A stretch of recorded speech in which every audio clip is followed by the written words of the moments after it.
Friends आज देखेंगे 3 piece princess cut blouse की सिलाई। इसकी डिमांड बहुत आ रही थी कि सर इसका सिलाई बताइए किस प्रकार से होता है। तो आज हम लोग देखेंगे 3 पीस प्रिंसेस कट ब्लाउज की सिलाई किस प्रकार से होगी। ये वाइट जो पेपर कटिंग्स आप लोग देख रहे हैं इसको हम रख करके कटिंग करेंगे और सिलाई का आज का मेन वीडियो है, तो सिलाई को समझेंगे। ठीक है, किस प्रकार से सामने पीछे पल्ला सेट होता है देखेंगे। ये जो पेपर कटिंग्स है इसको हमने बिल्कुल नया लॉन्च किया, तो अगर आपको ऑर्डर करना है तो आप हमारे स्टोर से या व्हाट्सअप नंबर जो चल रहा है उस पर ऑर्डर कर सकते हैं। इन पेपर कटिंग की खास बात आप लोग को थोड़ी देर में मैं अभी बताता हूँ। यहाँ पर देखिए हमने कंप्लीट इसको स्केच कर लिया है, कहीं पर कोई एक्स्ट्रा मार्जिन देने की जरूरत नहीं, कुछ नहीं, सब कुछ है, सिलाई मार्जिन वगैरह सब ऐड है।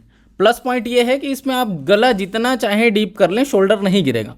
ना आपको शोल्डर बढ़ाने की जरूरत है, ना आर्म होल को छेड़ने की जरूरत है। जितना आपको पीछे गला डीप करना है कर सकते हो, 2 इंच भी 3 इंच भी, और ज़्यादा जितना डीप करना चाहोगे। जैसे अभी हमने 1 इंच डीप कर दिया, फर्मेम में जितना था उससे 1 इंच डीप कर दिया, कुछ नहीं करना पड़ेगा शोल्डर को। ये इस पेपर कटिंग में खास बात है। वाटरप्रूफ लेमिनेटेड पेपर कटिंग्स है। जिन लोगों को ऑर्डर करना है डिस्प्ले पे व्हाट्सअप नंबर चल रहा है, कैश ऑन डिलीवरी पर 100% फिटिंग गारंटी के साथ आप लोग मंगा सकते हैं। और बस रखिए और इस तरीके से कटिंग करिए जैसा आपको डिस्प्ले पे दिख रहा है। कहीं पर कुछ एक्स्ट्रा मार्जिन देने की ज़रूरत नहीं। इवन आपको यहाँ पर देखो अलग से हुकाई पट्टी लगती है, अलग से कमर पट्टी लगती है, अलग से पाइपिंग लगता है। लेकिन पाइपिंग को फिट करने के लिए जो जगह चाहिए, हुकाई को फिट करने के लिए जो जगह चाहिए, वो सब मार्जिन इसमें ऐड है, डॉट का मार्जिन ऐड है, सब कुछ है। तो ये पेपर कटिंग्स को मैं दिखा देता हूँ। इसके साथ में आपको बुक भी मिलेगा और पेपर कटिंग किस प्रकार के हैं उसको भी दिखा देता हूँ। ये आर्म और गोलाई का शेप है, जो खुद से कटिंग करते हैं उनके लिए काम आएगा, फर्मे में इसका यूज़ नहीं होता है। यहाँ पर देखिए 28 से लेके 40 का ये पैकेट है, तो ये आपको मिल जाएगा अलग अलग साइज़ों में, 28, 30, 32, 34, 36, 38 और 40, 7 साइज़ों का ये कंप्लीट सेट आता है।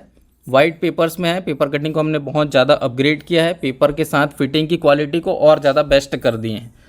तो इसको कंप्लीटली कटिंग करने के बाद पहले हमने अस्तर पे काटा, तो अब क्या है कपड़े पर काट लेते हैं। ठीक है, बहुत आसान तरीके से काटना है, इसलिए स्किप करके दिखा रहा हूँ। सीधा सीधा रखना है, बस कटिंग करना है और ज़्यादा इसमें कुछ एक्स्ट्रा वर्क करने की आपको आवश्यकता नहीं पड़ेगी। कटिंग का नॉलेज नहीं है फिर भी आपके ब्लाउजेज जो हैं वो बहुत अच्छी तरीके से और एक परफेक्ट बुटीक मास्टर की तरह आपके ब्लाउज बनेंगे। बस सिलाई का आपको अनुभव होना चाहिए। मान लो आपको किसी नए पैटर्न की सिलाई नहीं आती है, तो जो बुक हम देते हैं उसमें QR कोड वगैरह सब कुछ रहता है। अभी देखिए ये इन्हें हमें क्या करना है, चिपकाना है अस्तर और कपड़े को। तो सिंपली यहाँ पर रख करके किनारे किनारे सिलाई लगा करके चिपकाना है। ये इस तरह से आप इन्हें सिलाई लगा करके चिपका लेंगे। कटोरी की अगर बात करें, देखो गुम सिलाई वाली भी बनती है जिसको हम अंडरग्राउंड सिलाई बोलते हैं, और ये नॉर्मल में भी बनता है। तो नॉर्मल में ही अभी करते हैं इस प्रकार से रख करके। जो पीस जिधर का है उसको पहले रख लें और एक बराबर रखने के बाद इसको किनारे किनारे सिलाई लगा करके चिपका लें। उल्टा सीधा होने का दिक्कत नहीं रहेगा। कपड़ा आपका अगर उल्टा है सीधा है तो भी प्रॉब्लम नहीं होगी, अगर आप पहले से ही रख लेते हैं कौन सा पीस किधर का है उसको। उसके बाद कटोरी से क्रॉस पट्टी को ज्वाइंट करना है। देखो प्रिंसेस की कटोरी और प्रिंसेस की क्रॉस पट्टी जब आप ज्वाइंट करेंगे, बहुत से लोगों का प्रश्न होता है कि सर हम नीचे से ज्वाइंट करें कि ऊपर से ज्वाइंट करें। एक एक करके हम देखते हैं। अभी हम क्या किए, नीचे से ज्वाइंट किए हैं इस प्रकार से, आपने देखा, फरमे को रख करके हमने कटिंग किया, ज्वाइंट किए तो एक बराबर आया, कहीं पर भी एक सूत का बड़ा छोटा नहीं हो रहा है। अच्छा मान लो बड़ा छोटा हो गया तब क्या करेंगे सर, तो थोड़ा बहुत छांट करके मिला सकते हैं, कोई प्रॉब्लम नहीं है। ठीक है, थोड़ा बहुत छांटने से टेलर्स को कभी भी घबराना नहीं चाहिए। थोड़ा बहुत छांट करके मिलाना सिलाई के वक्त ज़रूरत पड़ ही जाता है अगर कभी कभी, क्योंकि कपड़ों की वैरायटीज़ होती है, अलग अलग कपड़े, थोड़ा बहुत कोई कपड़ा स्ट्रेच हो जाता है। अब जैसे हम गुम सिलाई की बात कर रहे थे, अंडरग्राउंड सिलाई की, तो अभी हम इसमें बेल्ट को फिट कर रहे हैं ना, तो देखो राउंड शेप की तरफ से अभी फिट करना स्टार्ट किए। कपड़ा हमने नीचे रखा है। गुम सिलाई वाले स्पेशल केस में क्या होता है इसमें कि कपड़े की तरफ कपड़ा रख करके स्टिच करना है, चाहे आप नीचे रखो चाहे ऊपर रखो। कपड़े की तरफ कपड़ा रखा था, अब अस्तर की तरफ अस्तर को रखना है। ये देखिए इस प्रकार से रख करके आपको यहाँ पर इसकी सिलाई कर लेनी है। जैसे ही आप इसको स्टिच करेंगे उसके बाद आपको इसको उल्टा करके फिर से स्टिच करना होगा, वो मैं आपको बताऊंगा किस प्रकार से करना है। पहले इस स्टिच को कंप्लीट करते हैं। ये देखिए इस प्रकार से। उसके बाद ये देखिए यहाँ पर हमने ये क्रीज लगाया, क्रीज लगाने के बाद क्रीज वाली सिलाई ऊपर एक डाल देते हैं। ये बेल्ट के ऊपर जो हम सिलाई लगा रहे हैं इसको हम क्रीज वाली सिलाई बोल रहे हैं। ठीक है, ये इस प्रकार से ऐसे हमें स्टिच कर लेना है। उसके बाद यहाँ पर देखना, ये सीधा सीधा रख के इस तरह से सिलाई कर देना है। ठीक है, ये सिलाई करने के बाद हम इसको पलटाएंगे। ये पलट गया, उसके बाद इसको सीधा कर लिए। सीधा करने के बाद यहाँ पर हम पट्टी लगा करके पलटा लेंगे। देखो 2-3 तरीके होते हैं स्टिच करने के, अलग अलग वेराइटीज़ में भी स्टिचिंग होती है और लगातार हमारी वीडियोस आप लोग देखते रहते हैं, तो जो लोग शुरू से चैनल पर बने हुए हैं उनको पता है कि अलग अलग तरीके से हमने भी सिलाई बता रखा है। सेम प्रोसेस हमें दूसरी साइड भी करनी है। आजकल वीडियोस पे लाइक वगैरह बहुत कम आते हैं, तो आप सभी से रिक्वेस्ट है कि वीडियो को लाइक किया कीजिए, कमेंट्स कीजिए, और किस तरह के टॉपिक्स में आप लोग और वीडियोस देखना चाहते हैं कि आप लोग जब मुझे कमेंट्स करेंगे तो आने वाले टाइम में धीरे धीरे सभी टॉपिक्स पर वीडियोस अपलोड होती जाएंगे। मैं कोशिश करूंगा कि आने वाले समय में कुछ नए पैटर्न्स के बारे में हम लोग डिस्कस करें, वहाँ पर कटिंग और सिलाई देखें। तो उसके लिए आप लोग चैनल पर बने रहें, सब्सक्राइब करके रखें, नोटिफिकेशन बेल दबा करके रखें और सभी वीडियोज़ को लाइक किया कीजिए। इससे मुझे मोटिवेशन मिलता है आप लोगों तक वीडियोज़ लाने का। सेम प्रोसेस दूसरे साइड भी फॉलो करना है। तो बेल्ट को हम इस प्रकार से जोड़ेंगे। देखिए राउंड शेप की तरफ से हम फिट करना स्टार्ट करते हैं। इससे फ़ायदा क्या होता है कि मान लो कि फिटिंग साइड आते आते थोड़ा बहुत जैसे बेल्ट छोटा बड़ा हो गया, मान लो जैसे मैंने कहा कपड़े कभी कभी स्ट्रेच हो जाते हैं, तो इधर से आप छांट सकते हो, फिर उसमें कोई प्रॉब्लम नहीं है। लेकिन अगर राउंड शेप तरफ से छोटा बड़ा हो गया ना तो वो शेप बिगड़ जाता है। तो ऐसा ना हो, इसके लिए हम राउंड शेप तरफ से फिट करना स्टार्ट करते हैं। जैसा मैंने कहा कि कपड़े की तरफ कपड़ा को रखना है और अस्तर की तरफ अस्तर को रखना है और इस तरह से फिट कर देना है।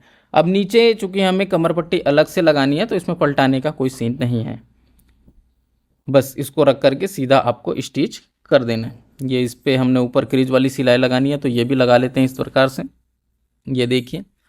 और उसके बाद फिर नीचे से स्टिच कर देना है। कमर पट्टी आप इसमें अलग से लगा सकते हो, और कमर पट्टी नहीं लगानी है तो इसको पलटाने का भी तरीका होता है जो कि ऑलरेडी हमने पिछली वीडियोस में बताया हुआ। तो आई होप यहाँ तक आपको समझ में आया होगा।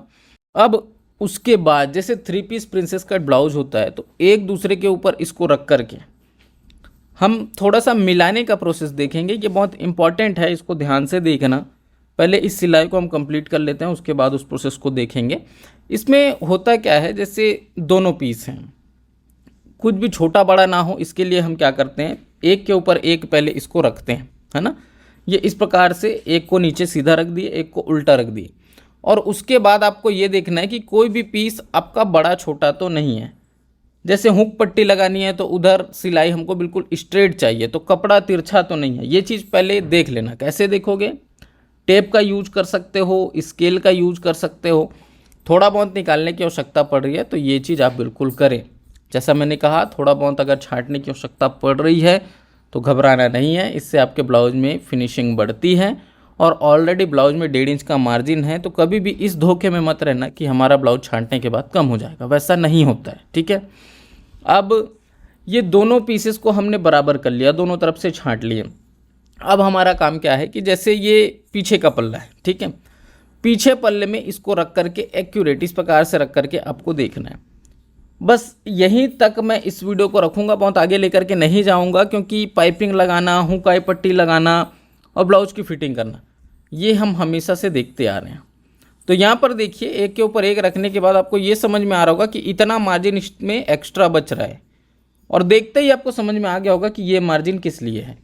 ये मार्जिन जब आप हुक और आई की पट्टी फिट करोगे उसके लिए है। एकदम क्लियर है। अब इसमें हुक और आई की पट्टी हम लगा लेंगे। हुक आई पट्टी लगाने के बाद फिर शोल्डर से एक दूसरे को जोड़ना रहेगा।